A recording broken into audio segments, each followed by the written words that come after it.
ஆ சென்னைக்கு நல்லாவே வந்துடுச்சு மழை. ஆமா. இப்ப இருக்க இருக்க அந்த மேகங்கள் ஃபுல்லா சென்னைக்கு வரும். காற்று அந்த பக்கம் தான் அடிக்கிறது. மேற்கு பக்கம் கிழக்குலேருந்து மேற்கு பக்கம் வீசுறதுனால, கிழக்கத்தி காற்று வர்றதுனால கன்ஃபார்ம் சென்னைக்கு மழை வாய்ப்பு இருக்குது. நல்லாவே தெரியுது. ஃபஸ்ட்டு இங்கெல்லாம் மழையே இல்லாத இருந்தது. இங்கே இருக்கிற மழை மேகங்கள் ஃபுல்லாக அங்கே இருக்குது பாருங்கள். எந்த அளவுக்கு இருக்குது பாருங்கள் மழை மேகங்கள். இந்த மழை மேகங்கள் ஃபுல்லாக அங்கே வந்துச்சுன்னா கன்ஃபார்ம் மழை இருக்குது. அந்த ப்ளூ கலர் இதெல்லாம் அதாவது சாரக்காற்றோட வீசுது.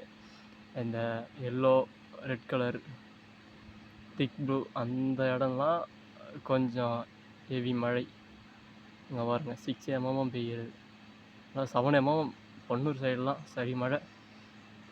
ஆமாம், ஊத்துக்கோட்டை சைடெல்லாம் இப்போ தான் மழை ஸ்டார்ட் ஆகுது. அவங்களுக்காக தெரியும் பார்த்தாலே. அங்கே பாருங்கள் இப்போ தான் ஆரம்பிக்குது. கன்ஃபார்ம் இன்னும் மழை இருக்குது. இன்னும் ஆனால் புயல் இன்னும் அதே அப்டேட்டு தான் இருக்குது. வானிலை மையம் என்ன சொல்கிறாங்களோ தெரியல, பார்க்கும். அங்கே பாருங்கள் இன்னும் கண் பகுதி நேராக சென்னைக்கு நேராக தான் இருக்குது. இன்னும் பார்த்தாலே நல்லா தெரியுது. சேட்டலைட் பார்க்கலாம். மேகங்கள் பாருங்கள், நான் சொன்னல கிழக்கத்தி காற்று வீசுனால மேகங்கள் வலுவாக வைக்காது. எப்படியா இருந்தாலும் இந்த மேகங்கள் ஃபுல்லாக கிழக்கத்தி பக்கம் இருக்கிற மேகங்கள், அதாவது வடக்கு அண்டு கிழக்கு இருக்கிற மேகங்கள்லாம் சென்னைக்கு கன்ஃபார்ம் வந்துடும். சென்னைக்கு நல்ல மழைகள் வாய்ப்பு இருக்கிறது. இப்போ திரும்பியும் மழையை பார்க்கலாம். இங்கே பாருங்கள், இதிலே காட்டப்படும் இந்த நீரோட்டத்தில் அங்கெல்லாம் சாரல் மழை பெய்கிறது. அங்கே பாருங்கள், அங்கேயும் சாரல் மழை இருக்குது கன்ஃபார்ம். இப்போது கிழக்கத்தி காற்று வீசுறதுனால இப்போ புயலானது வடக்க பக்கம் போகாது கன்ஃபார்ம், இல்லை மேற்க இல்லை தெற்க பக்கம் திரும்பி தெற்க பக்கம் ரிட்டர்ன் ஆகும்.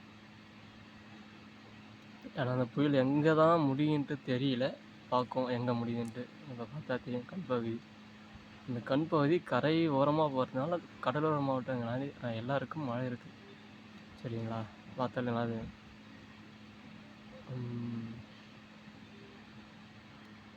இப்போது நம்ம ஜிஎஃப்எஸில் பார்க்கலாம் எங்கே இருக்குது அப்படின்ட்டு. ஜிஎஃப்எஸில் பார்த்தா சென்னைக்கு மிக அருகாமையில் இருக்குதுன்னு காமிக்குது. இதே ஐகானில் பார்த்தா சென்னைக்கு கொஞ்சம் தொலைவு இருக்குதுன்னு காமிக்குது.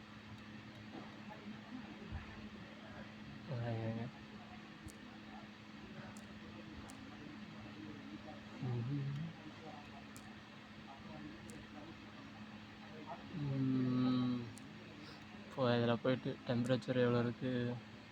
டெம்பரேச்சரே கிடையாது, செல்சியஸ் தான் இருக்குது.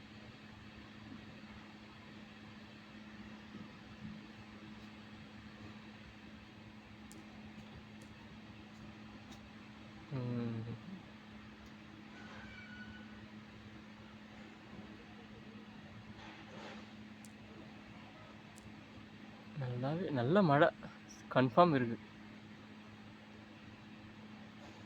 என்ன பண்ணுதுன்னு பார்க்கும். எப்போ கரையை கிடக்க போகுதுன்னு தான் தெரியல. ப்ரோ இருக்க சென்னைக்கு மழை அதிகமாக வருது ப்ரோ. ஏன்னா அந்த மேகம் எங்கே பாருங்க, இந்த மேகம் ஃபுல்லாக இப்போ சென்னை நோக்கி வருது. ஏன்னா நல்லா கிழக்கத்தி காற்று பாருங்கள். இது கிழக்கு, இந்த பக்கம் கிழக்கு, இந்த காற்று ஃபுல்லாக மேற்கத்தி பக்கம் வீசுறதுனால இந்த மழை மேகங்கள் ஃபுல்லாக கன்ஃபார்ம் சென்னைக்கு வரும். கன்ஃபார்ம் வந்துடும், மழை வரும். ஒன்றுமே பண்ணுறது இல்லை, பார்க்கும் என்ன நடக்குதுன்ட்டு. இன்னும் போதும் அப்டேட் தரும். ஏன்னா இயற்கையை பற்றி நம்மளால் ஒன்றுமே சொல்ல முடியாது. சரிங்களா, உங்களுக்காக தெரியும், திடீர்னு மழை வரும், திடீர்னு வெயில் அடிக்கும், அந்த மாதிரி தான் இது. ஆமாம், ஓகே ஃப்ரெண்ட்ஸ், பாய். அடுத்த அப்டேட்டு ஒரு 1 o'clock போடுறேன். பாய்.